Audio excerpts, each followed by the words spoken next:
Ça y est. Bonsoir, bonsoir tout le monde et bienvenue dans ce dernier à livre ouvert de 2022. Voilà, avec pour ce mois de décembre une sélection spéciale, spéciale Noël, spéciale fête, spéciale cadeau. On verra qu'il y a vraiment de très belles choses qui vont être proposées. Et par la suite, il y aura la présentation par Fanchon Pradaliroy et Justine Austerlitz de leur dernier ouvrage. Mais, et Véronique, je vais partager l'écran ici pour, voilà. Hein, tout le monde le voit? Oui, impeccable. Voilà, ça y est. Ok. Hop. Et voilà. Oh. Bonsoir à tous. Bonsoir à tous. Alors, pour ce mois de décembre, hein, qui est quand même un mois festif, comme vous l'a souligné Marc, nous allons vous proposer des livres, des beaux livres à offrir ou à s'offrir. Et vous pouvez voir d'abord Uranie et Monde. Donc, Uranie et Monde, c'est un livre que Thérèse et moi-même avons créé de notre expérience d'astrologue. Avec une amie créatrice. Avec une amie créatrice, lorsqu'on avait notre association avant de créer la librairie, on faisait beaucoup d'actions et on s'est rendu compte que les enfants avaient un intérêt pour découvrir l'astrologie. Donc, nous avons fait un conte céleste où vous voyez une fée qui s'appelle Uranie, hein, gardienne de l'astrologie, qui emmène un petit garçon qui s'appelle Monde découvrir les planètes en astrologie. Donc, c'est vraiment un conte très visuel où vous avez une interaction avec toutes les planètes, donc le Soleil, la Lune, Mercure, Vénus, Mars, Jupiter, Saturne, Uranus, Neptune et Pluton. Voilà. Et le but, c'est à travers les illustrations, c'est emmener l'enfant ou la famille de découvrir les planètes. Donc, pour le Soleil, vous voyez, on a mis les saisons. Donc, c'est aussi une interactivité pour découvrir les planètes en astrologie, mais aussi faire parler l'enfant ou les enfants. Comme on a eu un agrément jeunesse pour ce livre, on a pu également le faire présenter dans des bibliothèques et vraiment éduquer les enfants à travers les luminaires, le soleil, la lune. Vous voyez là, on quitte tout doucement la pleine lune. Vous avez tout le cycle de lunaison et c'est une interactivité. Donc, à chaque fois, vous avez également un petit texte imagé qui est en interactivité pour présenter la planète. Mais nous, ce que l'on fait, c'est donner le livre à l'enfant à partir de 6 ans et de lui-même découvrir les images pour lui faire parler des planètes. Et quand il aime un dessin qui représente une image, une planète, ça peut être aussi, on a constaté une interactivité de déjà découvrir un petit peu sa personnalité. S'il est plus sensible au soleil, il sera beaucoup plus solaire. S'il est plus sensible à la lune, un côté plus sensible, plus sensitif, mais aussi une interactivité aux saisons. Quand on présente ce livre, on demande, par exemple, aux enfants ou aux familles aussi, pour les familles qui sont plus visuelles, quelle saison on est.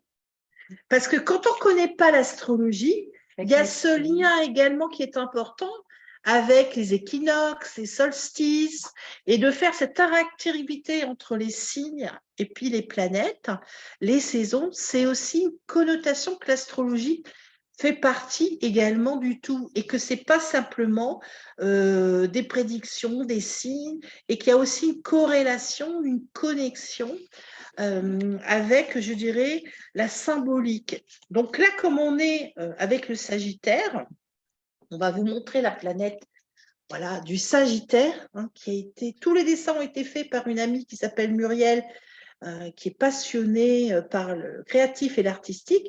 Et vous voyez dans ce dessin toute la symbolique, je dirais, de la planète Jupiter. Vous les retrouvez en subtilité. Alors, pourquoi on a fait plus sur les planètes que les signes? pour aussi une corrélation avec l'astronomie, donner aussi envie à l'enfant de lever les yeux au ciel pour découvrir que l'astronomie fait également partie de notre quotidien. Et je peux vous dire que les enfants savent très bien leurs signes. Quand vous leur demandez la lune, elle est comment, ils savent très bien vous dire si elle est pleine, si elle est là, si elle n'est pas là. Il y a vraiment, je dirais, un éveil, une interactivité. Et c'est vraiment, voilà, c'est un livre éducatif. On a aussi des conteuses qui nous achètent le livre, des personnes, des éducateurs, pour donner l'envie aussi à l'enfant de s'éveiller dans d'autres domaines. Thérèse va vous lire le petit texte de Jupiter. Alors, et puis vous savez, on a travaillé avec les jours de la semaine. Donc le jeudi, c'est le jour de Jupiter. Et donc Uranie, elle encourage le monde à pousser la porte des voyages et à partir à l'aventure. La planète Jupiter guide vers de nouveaux horizons pour partager toutes les richesses de la Terre. Vous voyez, et donc le dessin, il est là. Et en fin de compte, c'est un livre qui emmène au dialogue, à la discussion. Donc, bien sûr, qu'il y a une interaction entre l'adulte et l'enfant. Voilà. Donc, voilà pour ce livre jeunesse qu'on voulait d'abord vous présenter pour les fêtes. Et puis, dans le livre, il y a également un marque-page. Maintenant, nous allons quitter le monde de l'enfance pour vous présenter un beau livre d'astrologie. Thérèse? Alors, le grand guide de l'astrologie, je trouve que c'est un beau livre. Alors, c'est un beau livre en papier glacé, vraiment agréable à l'intérieur. Vous voyez, vraiment agréable et c'est de qualité. Et donc, c'est le grand guide de l'astrologie de Chris Brandt Risk aux éditions Arcana Sacra. Il est paru en novembre 2021. Et puis, c'est une astrologue américaine qui est professionnelle, qui est membre de la Fédération des astrologues, qui a été, donc, oui, Conseil national pour la recherche géocosmique, enfin voilà. Et puis, c'est un beau livre de 495 pages, vraiment, alors bien sûr, c'est pour les débutants, mais voilà, c'est à offrir, par exemple, si autour de nous, on a envie de faire un cadeau, c'est très bien fait, c'est très bien expliqué. On parle des signes, des maisons, des aspects, des cuspides, enfin voilà, vraiment des planètes qui sont en domicile, en exil, enfin la base astrologique qu'il faut.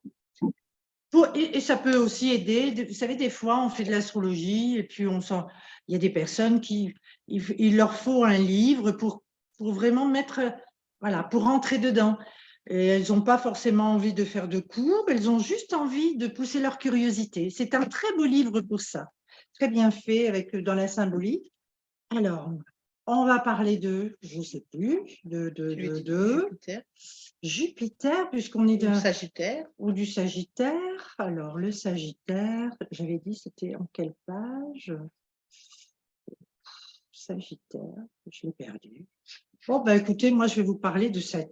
Allez, on va changer un peu. Saturne dans les maisons. Donc, je vais vous prendre Saturne en maison 1. Comme ça, on peut se faire une idée. On peut vous voir comme distant et réservé, alors qu'en réalité, vous êtes timide ou manquez d'assurance. C'est plus souvent le cas dans votre jeunesse. Avec de l'expérience, vous apprenez à laisser émerger les facettes plus légères de votre personnalité. Même alors, vous êtes bien plus à l'aise avec des situations et des personnes qui vous sont familières. Sérieux et consciencieux, vous assumez vos responsabilités, vous êtes aussi ambitieux et discipliné en quête de statut social et de reconnaissance, et vous voulez toujours être aux commandes. Ces qualités étant dominantes durant votre enfance, vous voulez qu'on pense du bien de vous, mais une tendance à être autoritaire peut donner le résultat opposé. La réussite vient en général tard dans la vie aux personnes qui ont Saturne en maison 1 et les obstacles surmontés rendent leurs accomplissements d'autant plus satisfaisants. Le principal message est de se détendre et d'apprécier les petites choses. Voilà, vous voyez, tout est fait dans un vocabulaire assez agréable et limpide et vraiment… Et c'est de la belle édition. Et c'est de la belle C'est édition. une très belle édition. Et il coûte 28 €. Voilà, 28 €. J'ai tout dit. Voilà. Alors, nous allons maintenant vous présenter un beau livre aussi, mais plus sur l'astrologie chinoise. Donc, c'est un livre qui vient de Chine, qui a été traduit par James Strapp. Il est fait sur du papier Lotus, donc il y a vraiment une très belle impression. Vous voyez, en même temps, il y a des illustrations d'astrologie chinoise. Donc, vous retrouvez les animaux, les éléments, vous retrouvez toute l'essence de l'astrologie chinoise. Il y a vraiment une impression, les dictons, le vocabulaire, le calendrier, les 24 directions. Donc, il y a vraiment, je dirais, tout le vocabulaire pour s'initier, une envie de découvrir l'astrologie chinoise. On sait bien que cette année, donc 2022, donc depuis le 1er février 2022 jusqu'au 21 janvier 2023, nous sommes dans le tigre d'eau. Donc, je vais vous lire un petit peu comment il présente ça. Et à chaque fois, vous voyez le symbole chinois. Donc, c'est vraiment un livre chinois qui a été traduit. Hein. Et donc, on est vraiment dans l'essence de cette discipline, astrologie chinoise. Donc, le tigre.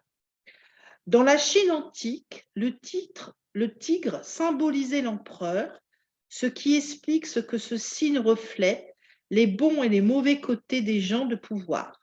Ces bons côtés, les tigres sont forts, intrépides, galants et ils inspirent le respect. En revanche, ils sont parfois coléreux, autoritaires, imprudents, voire indignes, de confiance quand cela les arrange. Les tigres s'étendent bien avec les chevaux et les chiens, pas du tout avec les cygnes, les serpents et les singes. Le tigre est un signe yang associé à l'élément bois. Quelques tigres célèbres, alors c'est des noms japonais, donc vous avez Beethoven, Ben non, Beethoven. vous avez Marilyn Monroe, et voilà. Après l'élément eau, donc l'élément eau,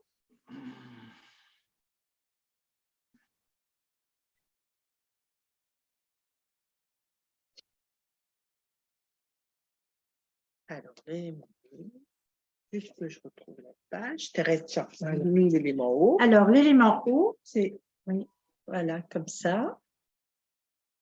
La calligraphie. Alors, l'eau constitue la dernière des 5 phases. Elle représente le nord, l'hiver et la planète Mercure.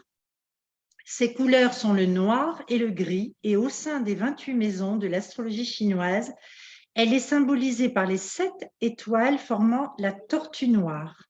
On l'associe à la dormance et à la mort. Elle entretient des relations positives avec le bois et le métal, mais destructrices avec l'eau et le feu. En médecine traditionnelle chinoise, c'est l'élément des systèmes urinaires et osseux. Dans la vie, elle correspond à la mort et au yin pur. Et là, pour le mois de décembre, nous sommes en compagnie du radeau. Alors, et pour ceux qui s'intéressent à l'astrologie chinoise, donc le nouvel an chinois sera à partir du 22 janvier 2023 jusqu'au 9 février 2024, et nous allons rentrer dans le lapin ou lièvre d'eau. Donc voilà. Donc c'est vraiment un beau livre à s'offrir ou à offrir. Il fait 19,90 et vous voyez, c'est de la belle édition. Il y a vraiment, je dirais, ce sont des livres agréables. C'est vraiment des beaux livres. On est vraiment dans de la belle impression. Il y a de la créativité. Voilà. Et puis c'est simple. Hein, vous vous souvenez, hein, pour ceux qui étaient présents il y a quelques mois, on a eu une astrologue qui avait présenté l'astrologie chinoise dans sa complexité. Là, ça peut donner envie, avant d'aller vraiment approfondir, de découvrir cette discipline. Et le dernier. Et le dernier beau livre qu'on va vous présenter, c'est un livre également qui n'est pas très vieux. C'est aux éditions Taschen. C'est une maison d'édition suisse. Il est paru en 2021, donc il fait 30 €. Il est de toute beauté pour ceux qui aiment les dessins, la créativité, les illustrations. Il vous présente. Alors, la première de couverture que vous pouvez voir, c'est une photo d'un Américain, Banzel Broman, de 2017. Donc, il présente d'abord une présentation générale de l'astrologie. Après, il va présenter toutes les planètes. Vous avez un texte et vous avez des illustrations d'une beauté. Là, Thérèse, montre-nous un petit peu. Tombé là. Regardez. C'est le bélier. C'est le bélier pour vous donner un petit peu. Et vous retrouvez la carte de l'artiste Mira. Mira, la compagne de Samuel Gian, qui a fait cette illustration-là. Donc, à chaque fois, vous avez un texte et puis plusieurs illustrations créatives, artistiques pour chaque planète. Et c'est comme ça tout au long du livre. Voilà. C'est magnifique. Pour aussi les 12 signes, les maisons. Il vous présente aussi la couverture du livre, du thème astral. Donc, il y a vraiment une beauté. Et c'est un très, très beau livre. On va vous montrer également le cycle de lunaison. Il y a des illustrations anciennes, modernes, celle-là, contemporaines. Regardez, pour du contemporain, on est dans de superbes illustrations. Et puis après, on est dans des choses beaucoup plus classiques. Je vais vous montrer, parce qu'on est toujours sensible au cycle de lunaison. Là, vous avez, regardez là, une ancienne illustration où vous avez tout le cycle de lunaison qui vous est présenté. Donc, c'est vraiment très beau. Et on va vous lire, Thérèse va vous lire également une petite, sur la lune. On va vous lire un texte. Il appelle la lune la divine rêveuse. La divine rêveuse. Alors, je vais vous faire voir la photo. Regardez comme elle est belle. Ça voit bien? Vas-y, mets plus au milieu. Voilà. La divine rêveuse. Alors, vas-y. Alors, si le pouvoir d'attraction de la Lune s'étend aussi loin que la Terre, il s'ensuit avec juste raison que le pouvoir d'attraction de la Terre va jusqu'à la Lune et même au-delà. Bref, rien de ce qui est fait d'une substance terrestre, quelle que soit la hauteur à laquelle on le lance, ne peut échapper à l'œuvre puissante de ce pouvoir d'attraction. Johannes Kepler. Astronomie Nova, 1609. C'est un livre qui fait 30 € et qui nous fait voyager.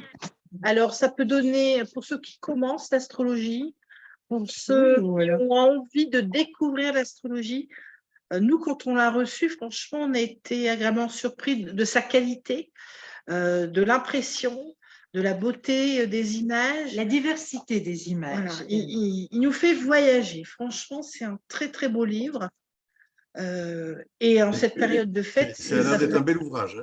Ah oui, c'est un magnifique. très, très beau livre. Je suis en train de… Il y a beaucoup de références artistiques, culturelles. Au-delà, je dirais, ça enlève un peu la complexité, mais ça donne envie de regarder. Ça, c'est le Sagittaire. C'est très beau, hein? Oui. Et c'est comme ça des illustrations tout au long de cet ouvrage. C'est quelque chose de plaisant, d'agréable, de détente. Voilà. On en a besoin aussi. Hein. Et il fait 30 €. Les éditions Taschen sont quand même une maison d'édition dans les beaux livres. Dans la culture du livre et dans le beau livre. Ils ont fait la même chose pour le tarot. Et là, depuis 2021, ils ont fait sur l'astrologie. Et c'est vraiment magnifique. Je ne sais pas si vous voyez bien là. Explique un peu, Thérèse, c'est quoi? Ben là, c'est le désert. C'est le désert, vous voyez. Voilà. Voilà. Et sur le sable. Alors, je ne sais pas sur les livres qu'on a présentés, il y en a certains que vous connaissez ou pas. Allez, il est là. Il y a tout.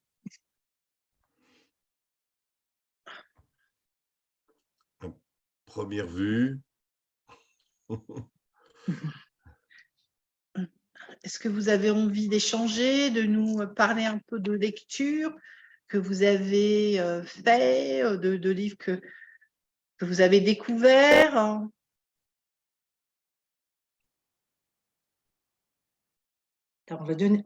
Sinon, eh ben, on va donner la parole à Fanchon. Je vois qu'elle est là. Bonsoir, Fanchon. Bonsoir, Fanchon. À Fanchon et Faustine, tout à fait. Alors, Faustine, je ne la vois pas. Alors, Faustine, elle est avec nous. Elle est là, on ne la voit pas, nous. On ne la voit pas, donc pourtant sa caméra est branchée. Alors, est-ce que j'ai activé le son? Est-ce que vous m'entendez? Impeccable, Fanchon. Bonsoir. Écoutez, merci les amis d'avoir présenté ce magnifique livre-là de ta chaîne. Ça nous fait envie de la voir. Ah oui, il est de toute beauté. Ouais. Mais je m'interroge parce que des livres comme ça, en couleur, à si peu cher, je suis très inquiète de savoir où est-ce qu'ils sont produits, d'où ils Alors, c'est une maison d'édition suisse. Oui, je connais ta chaîne. Et il a été imprimé en Slovaquie. Ah, donc il a été imprimé en Europe, c'est bien. Oui, c'est de la belle édition. C'est de la belle édition. C'est beau. Ah oui, c'est une maison d'édition. Franchement, chaque fois vous faites, c'est vraiment une maison d'édition qu'on met en valeur parce qu'il y a une qualité, il y a un travail. Il y a tout un travail de recherche dans les images, dans les documents aussi. Enfin, il y a une pluralité. Même le dos de la couverture. Hein. Bah, je l'ai fait voir. Regardez le dos de la couverture. Oui, c'est beau, c'est beau. C'est un beau cadeau, je trouve. Ah oui, voilà. Celui-là aussi, celui-là aussi, c'est un beau livre. Mais on l'a aussi, Fanchon. Non, mais alors. On a celui-là et on a celui-là. Et voilà le livre que vous allez nous présenter ce soir. Bon, les amis, bonsoir Marc, bonsoir tout le monde. Je suis contente de vous retrouver et quand vous voulez, on démarre. Eh bien, on peut y aller. On vous laisse la parole. Est-ce que Faustine est par là? Eh bien oui, bonsoir tout le monde. Bonsoir Faustine. Bonsoir. Bonsoir. Alors justement, comme on vient de nous présenter un livre couleur, moi je voulais montrer celui-là parce qu'il est aussi en couleur, n'est-ce pas? Oui, oui. On a eu l'occasion de le présenter dans un livre ouvert ensemble avec vous au mois d'avril. Tout à fait. Et même, il y a des êtres formidables qui l'ont soutenu et qui sont rentrés dans la souscription, puisque c'était un livre qu'on a fait par souscription. Et ce soir, on est contente avec Faustine de vous présenter le suivant. Voilà. Donc, le suivant qui est coécrit avec Faustine et que Faustine a porté avec beaucoup d'énergie et de joie et comme pour, si vous voulez, augurer les nouvelles générations. Alors, on va vous expliquer comment on est arrivé à ce livre. Est-ce que, Marc, tu as les documents ou pas? Oui, bien sûr. Le voici. Super. On continue? Oui, on peut passer là-dessus. En tout cas, ça, c'est la présentation. Comme vous voyez, c'est toujours des schémas, des belles présentations qui sont préparées par Faustine. Et c'est vrai que la présentation est importante. Et ce qu'on nous dit là, c'est que de ce livre, Almanach astrologique des générations, il est le suivant. Si vous voulez, dans le premier livre, nous expliquons les projets de génération, les projets de civilisation, et tandis que dans le livre sur l'almanach astrologique des générations du XXe et XXIe siècle, on présente le projet des générations. Et les uns découlent des autres, c'est-à-dire qu'il faut situer les générations du XXe et XXIe siècle dans un ensemble civilisationnel, dans la civilisation actuelle, pour comprendre ce qu'elles sont. Je te laisse le relais, Faustine, vas-y. Ouais, il y a eu un petit, voilà, ça avait sauté. Bon, on a préparé quelques diapos simplement pour vous montrer en fait comment le livre est construit. Et la première des choses très importantes, c'est donc ce que vient de vous expliquer Fanchon, c'est-à-dire qu'on va rentrer dans le détail de chacune des générations astrologiques, mais sans jamais perdre le fil conducteur des 2 livres, en fait, qui sont justement toute cette affaire de cycle et comment l'horloge cosmique rythme les projets de civilisation, mais aussi chacun des projets de génération. Donc, on garde en fait tout au long vraiment cette référence cyclique. Et donc, toute la première partie du livre a quelque chose de très pédagogique et donc explique comment est-ce qu'on a choisi de déterminer les générations. Donc, à partir des planètes transpersonnelles. Et une des choses dont on se rend compte, c'est pour ça qu'on a remis là ce petit schéma, c'est qu'il y a une analogie parfaite en fait entre ce que Jung appelait l'inconscient archaïque et l'inconscient collectif et ce que nous, en astrologie, on appelle les planètes transpersonnelles.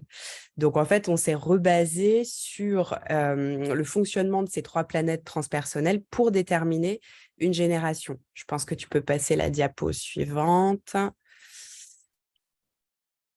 Ouais, la suivante encore, on va passer vite. Donc, en gros, qu'est-ce que c'est qu'une génération? C'est tout, en astrologie, en tout cas, c'est tout simple. C'est les 3 planètes transpersonnelles en signe.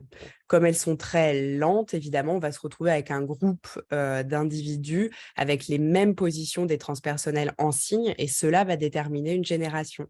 Et donc, la manière dont on a choisi d'expliquer les choses en toute première partie du livre. C'est une proposition qui est héritée de Charles Vouga, des travaux de Fanchon évidemment aussi, de considérer Pluton comme un pôle un pôle obscur si vous voulez, Neptune comme son pôle lumière et Uranus qui vient faire le canal entre les deux.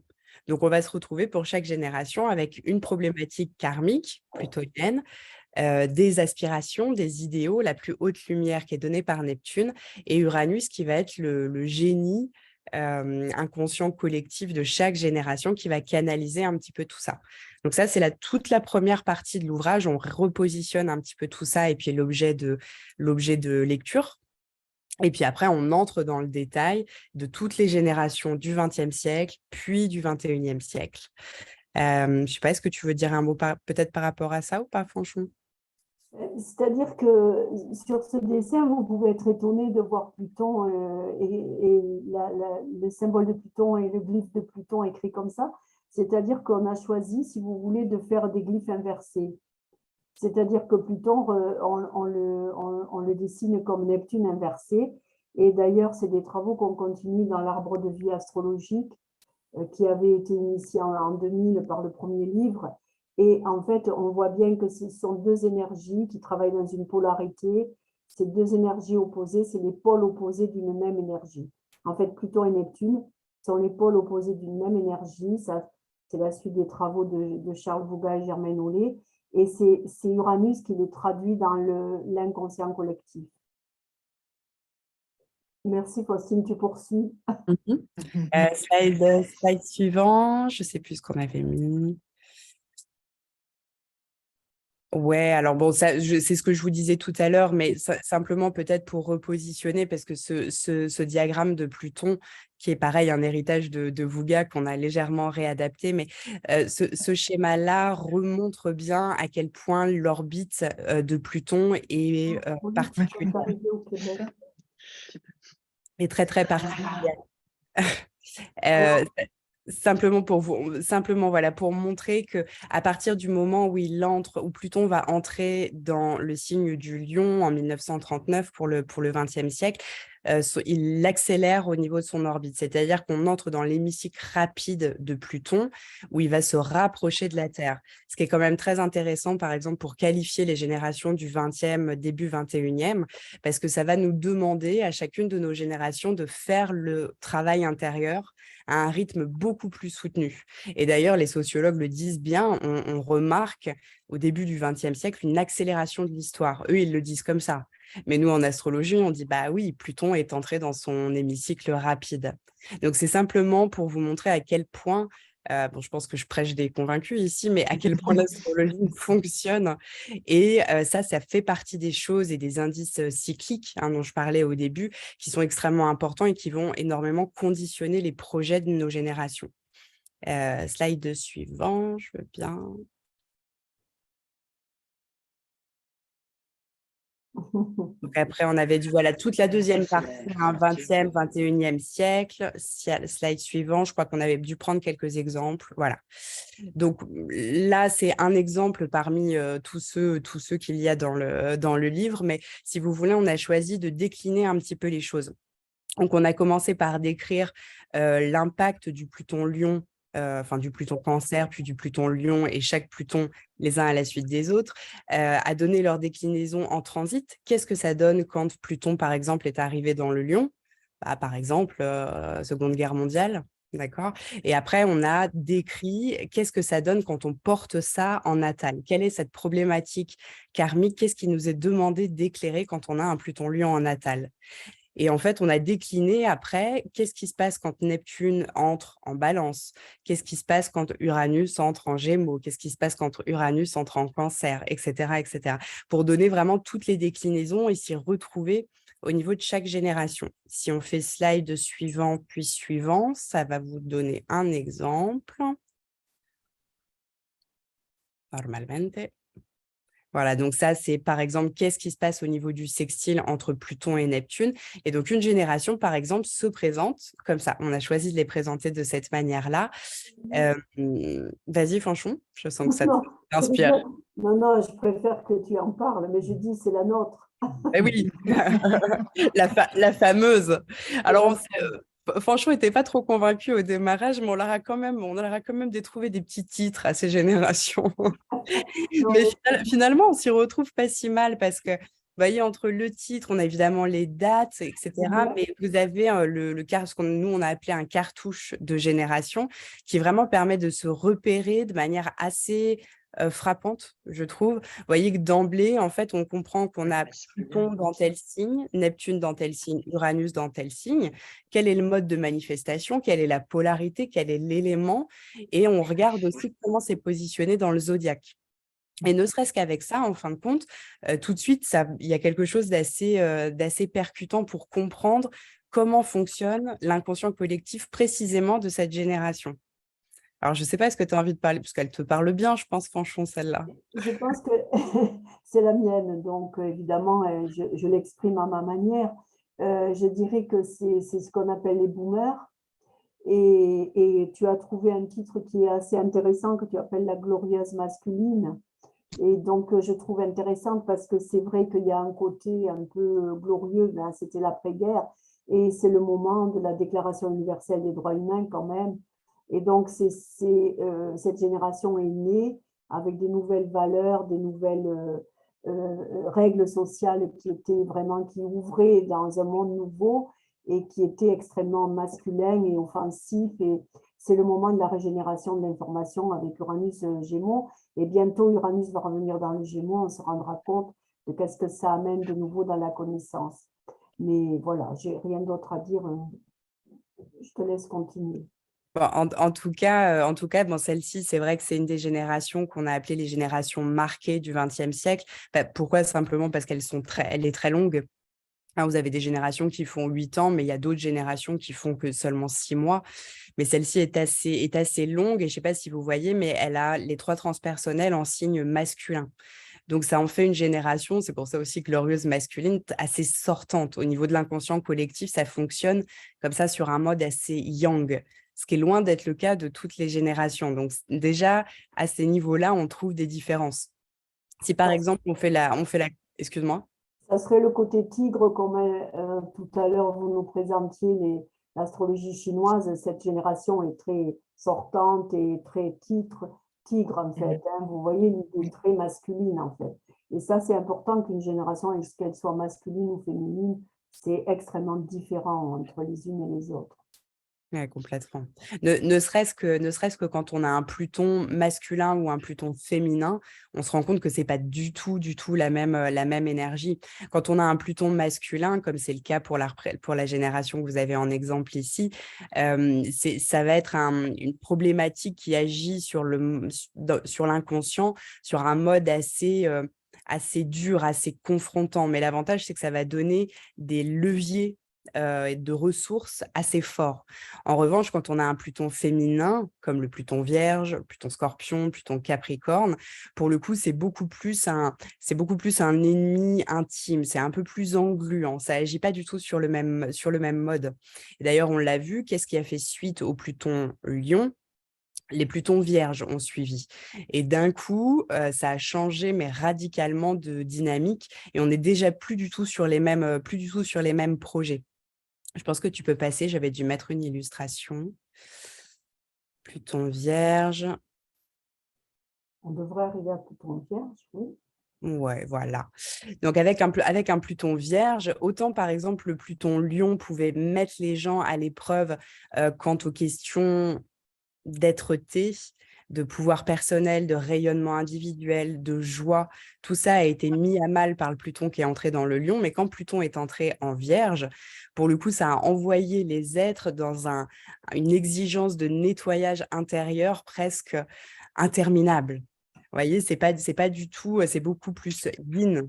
Je ne sais pas si tu as une image par rapport à l'échange que vous avez eu tout à l'heure, mais si l'autre était tigre, là, pour le coup, on est vraiment beaucoup plus sur un nettoyage intérieur constant, des reprogrammations qui sont demandées, qui sont très, très fortes. Et là, je ne sais pas si j'avais mis la génération marquée peut-être de ça à la suite. Slide suivant. Voire suivant encore, je suppose. Ouais, encore après.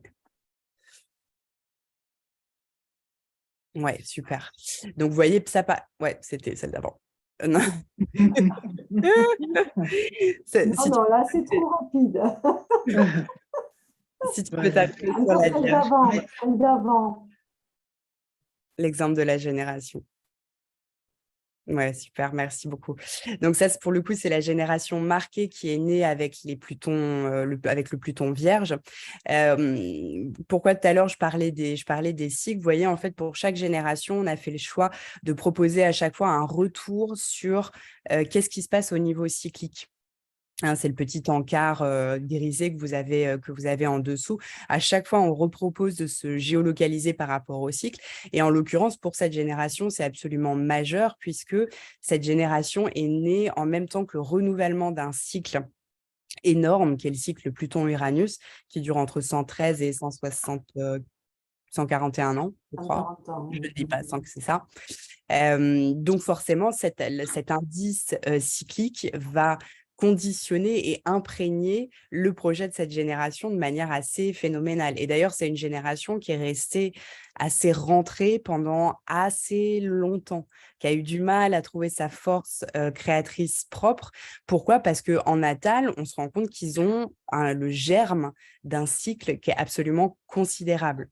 Donc, ça nous semblait important, vous voyez, à chaque fois de repositionner non seulement le cartouche, mais aussi ses indices cycliques. Et un cycle qui s'est finalement exprimé, des êtres qui se sont exprimés au moment du premier carré de Pluton-Uranus, puisqu'ils sont dans le cycle Pluton-Uranus, ils ont commencé à se réveiller à eux-mêmes et à sortir de leur travail intérieur entre 2012 et 2015. En fait, toutes les années 2010, en fait. C'est-à-dire autour de leurs 50 ans. Parce que les premiers carrés n'ont eu lieu que 50 ans après. Et donc, en fait, pour chaque génération, on a proposé cette grille de lecture-là en prenant des exemples et en essayant d'étayer avec beaucoup de cliniques. On a passé un long moment dans le travail de ce livre à recueillir le plus de témoignages possible de gens qui vivaient et qui incarnaient cette génération. Et on s'est rendu compte que ça a beau parler, les générations astrologiques ont beau parler de l'inconscient collectif, c'est assez bluffant de constater à quel point c'est marquant dans la vie des individus. C'est-à-dire que dans les questionnaires qu'on a envoyés, auxquels plein de personnes ont accepté de répondre, c'est fou comme ils expriment leur Pluton, leur Neptune et leur Uranus. Et même nous, hein, je crois, la manière dont, quand on a reçu tous ces témoignages, on s'est dit, mais c'est fou à quel point c'est marquant et c'est concret, même si c'est de l'inconscient collectif. Donc ça, c'était un On a sérum bien amusé avec. on a des témoignages qui nous remontent de Emma et d'autres qui disent oui, oui, on s'est quelque chose s'est réveillé avec le carré Pluton-Uranus. Et ça a été vraiment bien heureux parce que, mais il fallait 50 ans pour tu voulais faire un travail avec Chiron en plus, Faustine, et tu avais assez raison parce que on le revoit avec le Chiron, cette génération a eu besoin du retour de Chiron qui arbitre un petit peu les questions de génération pour se réveiller parce qu'il y avait le carré Pluton-Uranus. Oui. Et puis, c'est toujours très décontractant, je trouve, de constater, comme par exemple pour cette génération qu'on a pu trouver à l'époque assez rentrée, etc., de se rendre compte en fait du germe qu'ils ont au niveau inconscient. C'est aussi parce que cette génération-là a fait un travail intérieur, une recherche intérieure énorme. En plus, celle-ci a un Neptune Scorpion, donc c'est une inspiration à descendre sans cesse en soi, etc., etc. C'est parce que cette génération-là a réenclenché tout ce travail-là que les générations suivantes peuvent, par exemple, on voit maintenant des gens qui ont 20 ans, qui, pour eux, c'est presque inné le développement personnel que cette génération a travaillé. Vous voyez, donc en fait, sur toute l'étude des générations, au-delà d'aller regarder pour soi ce qui est intéressant et ce qui correspond à son projet, on se rend compte en fait sur l'ensemble du livre à quel point toutes les générations sont porteuses d'un projet qui est ni mieux ni moins bien que le suivant, mais que par contre tout ça fait quelque chose de profondément évolutif et indissociable sur la ligne du temps. Et que chaque génération peut s'appuyer sur la précédente, faire une marche pour la suivante, etc., etc. Et tout ça s'enchaîne vraiment de manière... pour moi, le travail de ce livre, ça a été un constat, une fois de plus, le constat que, bah oui, tout est parfait, en fait. Même quand on a le nez dans notre Pluton et que c'est pas facile, etc., etc., quand on re-regarde l'enchaînement des générations humaines sur la ligne du temps, et ben ma foi, c'est quand même assez fabuleux. Je pense qu'on peut passer à la diapo suivante. Donc ça, c'est voilà, toute la deuxième partie de l'ouvrage. Hein, on fait le détail de chaque génération. Et tout ça pour vous montrer en fait à quel point il y a ça c'est peut-être, tu vas en parler mieux que moi, je pense, Fanchon, mais il y a vraiment un projet qui advient depuis le Lion pour aller jusqu'au Verseau. C'est-à-dire que les générations qui sont nées à partir de Pluton-Lion, le moment où Pluton s'accélère, il y a vraiment toujours cette perspective d'arriver à ce Pluton Verseau où on y est proche. Et pourquoi Pluton Verseau? Je te laisse nous raconter ça, bonjour. Mais en fait, parce que de toute façon, il faut voir les axes. Hein, le lion verso, c'est la verticale de la croix fixe. Et donc, il y a toutes ces générations en 84 ans, toutes ces générations portent les suivantes qui vont naître avec Pluton dans le verso, c'est-à-dire ont lancé un élan qui, comme au siècle des Lumières, au XVIIIe siècle, si vous voulez, a amené à la Révolution française, à la Révolution américaine et après, avec un Pluton Capricorne, à l'effondrement de l'ancien régime pour amener à travers à ce moment-là la Révolution américaine, la Révolution française et les valeurs des droits humains. C'est-à-dire que la première fois que Pluton est arrivé en Verseau, eh ben, sont arrivés à travers les deux révolutions mondiales du moment. Il y en avait eu d'autres aux Pays-Bas et ailleurs. Hein. Les êtres conscients, il y en avait partout, il n'y en avait pas qu'en France. Mais si vous voulez, se sont exprimés à ce moment-là les droits humains. Et donc, nous, on répète cela, c'est-à-dire que après l'après-guerre, où on a pensé qu'on avait posé les droits humains comme un horizon mondial, ben, le Verseau, Pluton dans le Verseau va nous dire alors qu'est-ce que vous avez fait de l'horizon que vous vous êtes donné à l'après-guerre des droits humains qui doivent être respectés partout dans le monde. Alors, donc, l'arrivée de Pluton dans le Verseau va nous, j'allais dire, va bouleverser en transit complètement ce qu'on a vécu jusqu'alors et va nous amener à revoir, à refonder, en tout cas à aller encore plus loin dans l'appropriation des droits humains et dans les faire vivre, parce qu'on a cru que du moment qu'on les mettait en étendard, ils vivaient. Or, ils sont en étendard, mais on ne les respecte pas, on ne les a pas intégrés encore. Donc, c'est la fonction des générations du XXIe siècle maintenant d'intégrer les droits, non seulement les droits humains, mais en préparation de Pluton dans le Poisson, en fait, tous les droits de la vie, c'est-à-dire l'importance, pas seulement de l'humanité, mais du vivant. Vous voyez un peu, alors avec les générations charnières sont celles de Pluton dans le Scorpion, et c'est extrêmement... donc en fait, ce qui est amusant, c'est qu'avec Faustine, moi je suis de la génération Pluton-Lion, et Faustine est de la génération Pluton-Scorpion, et c'est vraiment extraordinaire pour travailler ensemble.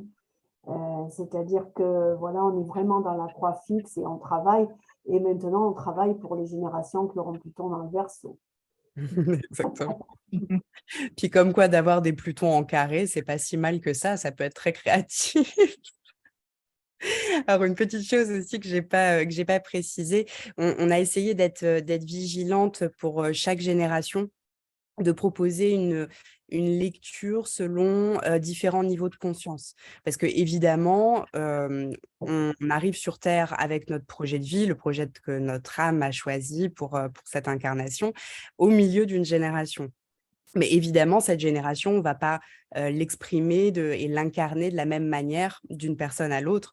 Donc, on a essayé de montrer qu'il pouvait vraiment y avoir, selon les niveaux de conscience, selon notre âge aussi au cours de la vie, différentes manières et différentes subtilités pour incarner ce projet de génération. Donc évidemment, en début de vie, en général, on a plutôt tendance à se faire un peu écrabouillé par le projet de notre génération pour ensuite finir par l'éclairer, voire carrément le transcender. Donc, pour chaque génération, on a essayé de mettre c'est au moins 3 niveaux de nuances, parce que l'idée, c'est évidemment pas de donner une génération et de dire aux gens, bah voilà, vous êtes enfermés là-dedans. Pas du tout. C'est simplement une manière de se géolocaliser au milieu de tout ça.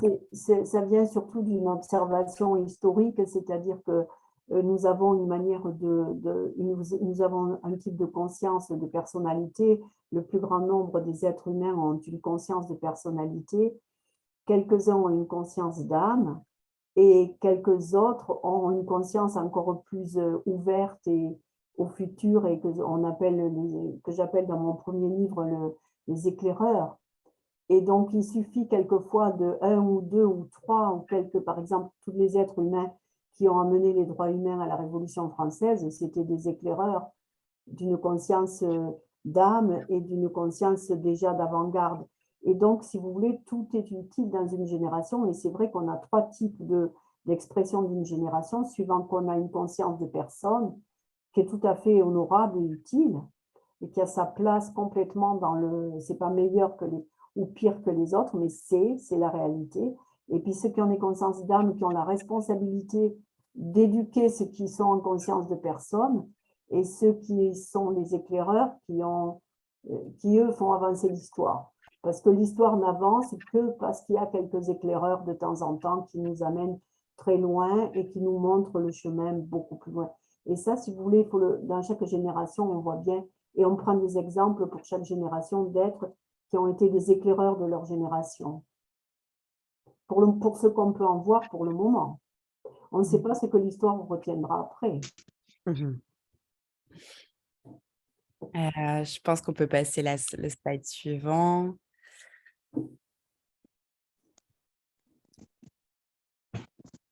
Voilà, donc ça touche évidemment. Alors, toute cette partie-là, c'est à peu près la 3e et la 4e partie du livre. On s'est quand même attaché à montrer comment le projet de vie individuel, évidemment, s'articule avec le projet de génération. Donc, évidemment, on rappelle quelles vont être les spécificités individuelles. Donc, évidemment, il va nous falloir regarder après le projet de génération en maison, en maîtrise, quels sont les aspects que les transpersonnels forment avec les planètes transpersonnelles, les fameux niveaux de conscience dont on vient de parler. Mais en tout cas, on essaye aussi de repositionner. C'est une partie qui est un petit peu plus de l'ordre de l'essai astrologique, mais vraiment pour essayer de repositionner les choses un petit peu comme sur ce sablier là que vous avez en exemple, avec les transpersonnels qui sont très vastes, qui représentent tout l'inconscient collectif, et le tout va être filtré, canalisé par l'archétype de Saturne, et vers les planètes, personnelles. Voilà, on s'est quand même arrêté un petit peu là-dessus parce que dans tout cela, évidemment, on va avoir les clés de lecture, vraiment ça pour les astrologues, les clés de lecture de comment ce projet de génération va être incarné par l'individu. Voilà. On peut être ce slide suivant.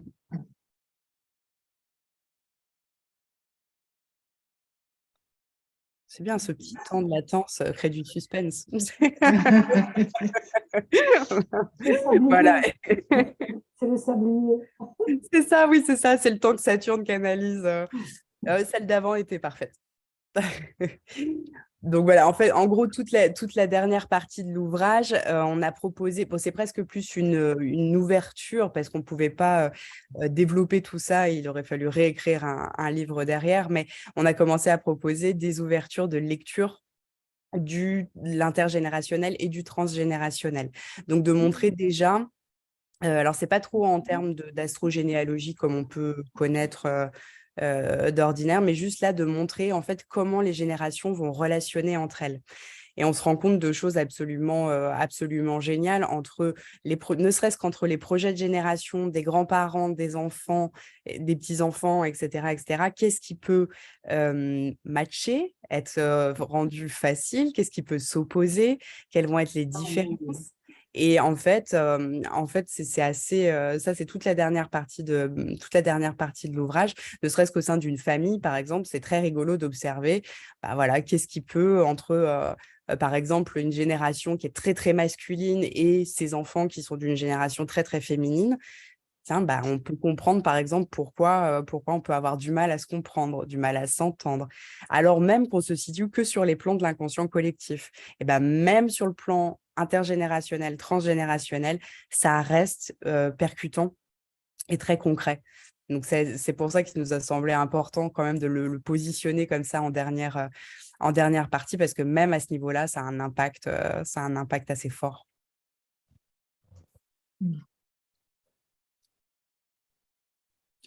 Voilà pour moi. Je pense qu'on a été au bout des slides. En gros, voilà, vous avez un peu le déroulé, le découpage du livre, comment il a été travaillé. On peut peut-être dire que nous commençons le 15 décembre un séminaire, toi et moi, on anime un séminaire justement de vulgarisation, enfin de recherche, parce que c'est pour les gens un petit peu de recherche et comment dirais-je, de travail sur les cycles collectifs et les générations. Donc, vous pouvez regarder sur notre site. En fait, on part de ces deux livres pour commencer à vraiment faire un travail de mise en pratique. Mais vous, au monde d'Uranie, ça fait longtemps que vous faites ça toutes les deux. Oui, c'est vrai, franchement. Mais c'est grâce à notre rencontre depuis quelques années. Et c'est vrai qu'on a suivi la formation aussi avec toi. Et donc, le premier séminaire qui... Voilà. Donc, oui. Alors au début, moi j'avoue quand même qu'il m'a fallu un petit peu de temps pour digérer quand même toutes les informations qui peut-être pour toi, Fanchon, te semblent faciles, mais c'est à force en fin de compte d'application et d'observation dans les thèmes, dans le travail de recherche en fin de compte que nous faisons quand on aime l'astrologie. Il y a beaucoup de moments de solitude à chercher et c'est comme ça que pour ma part, et je crois que Véronique c'est comme ça aussi, qu'on intègre en allant. Et on se dit, ah ben oui, et comme Faustine le disait, ben, il y a des évidences qui s'installent, mais c'est vrai qu'il faut être passionné, mais je pense que quand on fait de l'astrologie, c'est d'abord ça qu'il faut. Et les livres, les deux livres, le tome 1 et le tome 2, complètent. Ah oui, ils vont. Enfin, pour nous, c'est un complément par rapport c'est pas à la formation de recherche, mais ils se complètent dans l'information. Voilà. Originellement, c'était censé être un seul livre, en fait. Non, mais et d'ailleurs, Nous, on est contente parce qu'il y avait un petit message, excuse-moi Faustine, tout à l'heure d'avoir parlé un peu, mais vos livres sont partis au Canada et ils sont arrivés. Et donc, le message était quand même heureux parce qu'on ne savait pas s'ils étaient bien arrivés, Donc, parce voilà. qu'ils viennent de partir. Ah, Et très en bien. double, on nous les a. Il y a 2 livres de chaque qui sont partis au Canada. Donc, vous voyez, ça On est voyage. content. Les livres voyagent. Hein.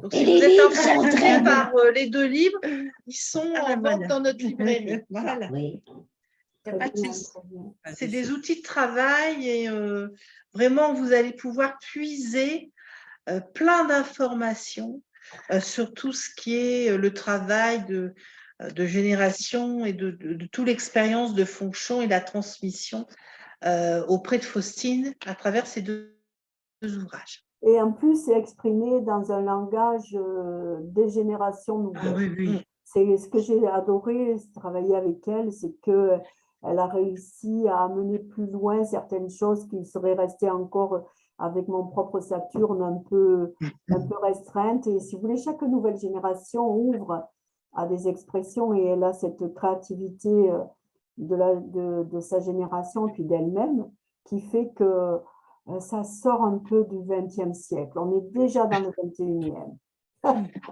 Et il y a énormément de schémas. Hein. Franchement, Ah oui, je dirais les petits schémas là, synthétiques que vous ont présentés Fonchon et puis Faustine, vous avez une richesse d'informations. Là, vous voyez, on retrouve un des schémas qu'elles vous ont présentés dans le livre. Donc, il y a vraiment, je dirais, beaucoup de schémas, d'explications. Quand vous avez des connaissances en astrologie à avoir envie de pousser, c'est vraiment des bons livres, des livres à avoir. Il y a Emma qui nous dit qu'elle a Neptune en Vierge et Uranus en Taureau. Elle est de la génération d'Annie Ernaux, alors. Hein? On a le détail dans le Voilà, il y livre. a le deck. Effectivement, Ouais, non, c'est ses parents. Ah oui, Non, c'est mes d'accord. parents, voilà. Ses parents. Et là, Annie Ernaux, rien qu'avec sa génération, on comprend ce qu'elle a écrit. Hein. Ce qu'elle a écrit, oui, oui, oui. Et puis tout ce qu'elle a traversé aussi, franchement. Oui, Neptune Vierge, Uranus Taureau et Pluton quand même déjà dans le Lion, c'est-à-dire on redresse la tête. Oui. Et rien que le qualificatif de génération, c'est rentrer dans un thème par la génération, ça facilite énormément le travail, beaucoup plus que de rentrer par le soleil, parce que si vous, on a bien sûr que on traite Pluton en Cancer, elle pose la question à Emma Mecker, mais oui, on commence à Pluton en Cancer quand même, hein, on n'a pas commencé à Pluton en Lion. Mais Pluton en Cancer, il y était à partir de 1914 déjà. Oui. Donc, vous voyez, Cancer a duré de 14 à 39. Et ensuite, à partir du Lion, Pluton s'est accéléré. Donc, on D'ailleurs, oui. C'est intéressant, Fanchon, parce que tu parles de Pluton en Cancer 1914, et là, on est dans l'axe, puisque Pluton a traversé le Capricorne depuis 2008. C'est ça. Et donc on voit bien quand même qu'il y a cet axe les personnes qui a été de cette bousculé.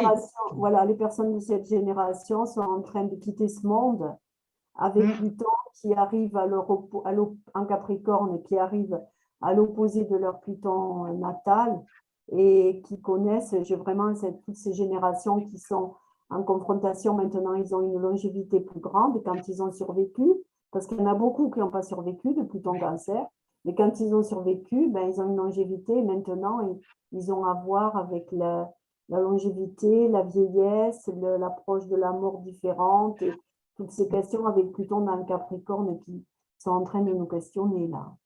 Oui. Sur le sens de la vie aussi. Oui.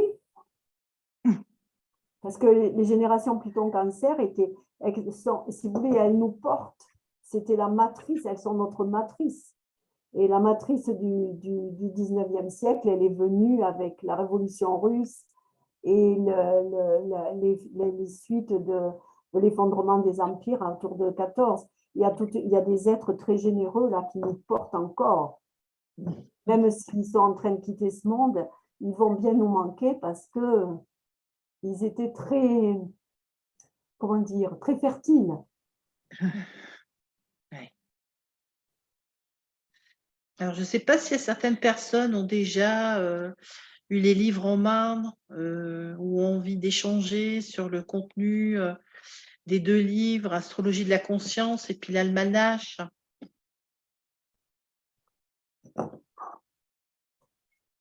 Est-ce que vous avez des questions?